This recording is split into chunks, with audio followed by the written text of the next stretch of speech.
a well-known high-profile personality is killed on her doorstep in daylight, you would think that the evidence, there would be an abundance of evidence. She was in the wrong place at the wrong time. A quick shot and they've gone, they've disappeared, barely leaving any trace behind. I would always appeal to them to examine their conscience. It's never too late to come forward. She was killed in April 1999, and earlier that month it was Easter, and Jill came over with her fiance Alan and my father Jack, and we had a family lunch at our house. We used to live near Bath in those days, and we had a family lunch, went out for a walk, had a chat about her marriage plans, because she was due to get married in about 6 months' time.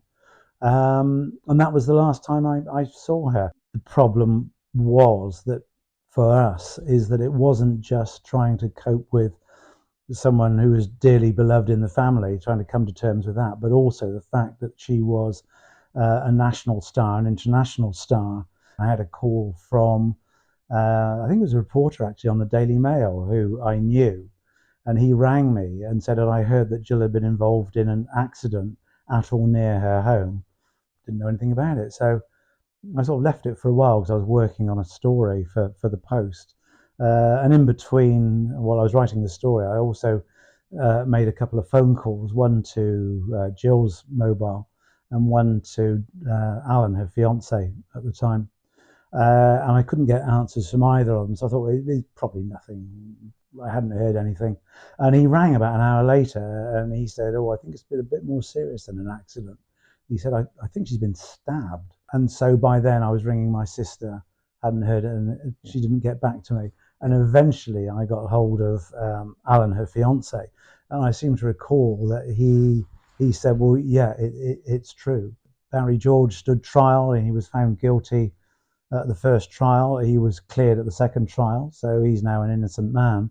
But as far as the circumstances of what happened are concerned, all these fanciful theories have been put forward, but my own opinion is that I tend to think that it was somebody who struck lucky on the day in question, somebody who had a gun in their pocket, and who saw Jill, for whatever reason, as a target, and shot her dead on her doorstep.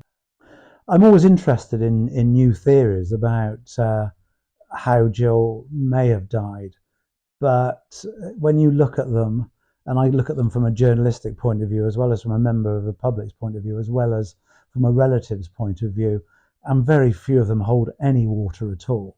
And I just happen to think she was in the wrong place at the wrong time. When people see this documentary series very shortly, I think they'll realise that the ends that the police went to try to solve this case, I mean, it's crazy really, in as much as a well-known high-profile personality is killed on her doorstep in daylight, you would think that the evidence, there would be an abundance of evidence. But I've been on that street where Jill lived in Gowan Avenue, and I think I remarked to her once or twice before she died how empty it seemed to be. It was a typical commuter street in London.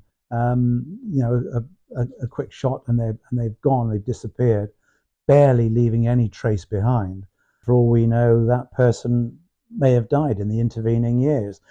If, however, they are still alive, then I would always appeal to them to examine their conscience.